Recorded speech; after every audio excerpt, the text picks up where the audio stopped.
Next question. X and Y are partners in a firm. X is entitled to salary of rupees 10,000 per month and commission of 10% of profit after partner salaries, but before charging commission. Y is entitled to a salary of rupees 25,000 per annum and commission of 10% of net profit after charging all commission and partner salaries. Net profit before providing for partner salaries and commission for the year ended 31st March 2024 was rupees 4,20,000. Show distribution of profit. Students, इस question के अंदर x को salary मिल रही है 10,000 per month के accordingly, तो x की salary हो जाएगी 1,20,000. 10,000 मल्टीप्लाई बाय 12, राइट. और वाई की सैलरी है 25,000 पर एनम, तो ये ऐसे ही रहेगी. एक्स को कमीशन मिल रही है 10% of the profit after partner salary, तो दोनों पार्टनर्स की सैलरी को प्रॉफिट में से सब्ट्रैक्ट करके जो बैलेंस प्रॉफिट बचेगा उसके ऊपर एक्स को कमीशन मिलेगी. तो फॉर्मूला होगा balance profit into rate upon 100.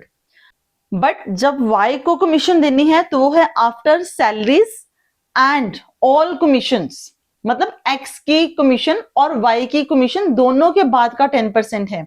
तो एक्स की कमीशन तो हमारे पास आ चुकी है, लेकिन वाई की तो हमें कैलकुलेट करनी है. तो उसके लिए हमारा फॉर्मूला होगा balance profit into rate upon 100 plus rate. ये फॉर्मूला कब होता है? जब हो आफ्टर चार्जिंग सच कमीशन. अभी कमीशन हमारे पास है ही नहीं, लेकिन इस कमीशन के बाद क्या रेट आपने चार्ज कर रहा है, राइट. तो हमारा फॉर्मूला बन गया कमीशन का balance profit into rate upon 100 plus rate. तो इसमें हम क्या करेंगे, जितना टोटल प्रॉफिट है, प्रॉफिट में से पार्टनर्स की सैलरी सब्ट्रैक्ट होगी, एक्स की कमीशन सब्ट्रैक्ट होगी, और जो प्रॉफिट बचेगा वो आपका क्या बन गया, balance profit into rate upon 100 plus rate, right. तो let's continue the question. By profits. Profits आपको ऑलरेडी गिवन है क्वेश्चन के अंदर. 4,20,000 टू सैलरीज. एक्स की सैलरी है 10,000 पर मंथ, मल्टीप्लाई बाय 12 करेंगे, बन गई हमारी 1,20,000. वाई की सैलरी है 25,000, तो टोटल सैलरीज हो गई हमारी 1,45,000. To X commission.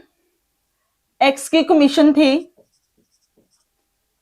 After salaries, तो सैलरी है टोटल 1,45,000, इसको सब्ट्रैक्ट कर दो.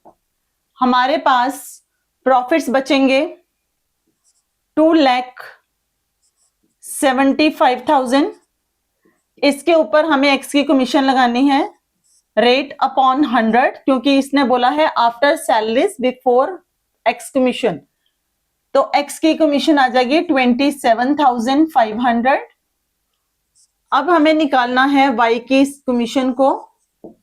वाई की कमीशन के लिए वो कह रहा है कि after salaries and commissions of all partners. तो 4,20,000 में से सैलरी सब्ट्रैक्ट करेंगे, कमीशन एक्स की सब्ट्रैक्ट करेंगे, वाई की हमें निकालनी है, अभी हमारे पास है ही नहीं. तो ये अमाउंट आएगा आपका 2,47,500.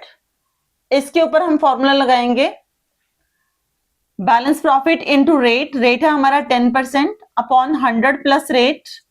100 प्लस रेट हो गया 10, तो 110 हो गया. हमारी वाई की कमीशन आएगी 22,500. हमारी एक्स की कमीशन भी आ चुकी है, वाई की कमीशन भी आ चुकी है. अब हमें निकालना है profits. Profits transfer to capital accounts X and Y. तो हमारे पास टोटल प्रॉफिट्स थे 4,20,000. 4,20,000 में से सारी एप्रोप्रिएशंस माइनस कर दो, हमारे पास प्रॉफिट बचेगा 2,25,000. इस 2,25,000 प्रॉफिट को हम बांटेंगे एक्स और वाई में, उनकी रेशियो में, जो कि गिवन नहीं है, तो ये होगी इक्वल। तो प्रॉफिट आ जाएगा 1,12,500 ईच। इसके साथ क्वेश्चन कंप्लीट।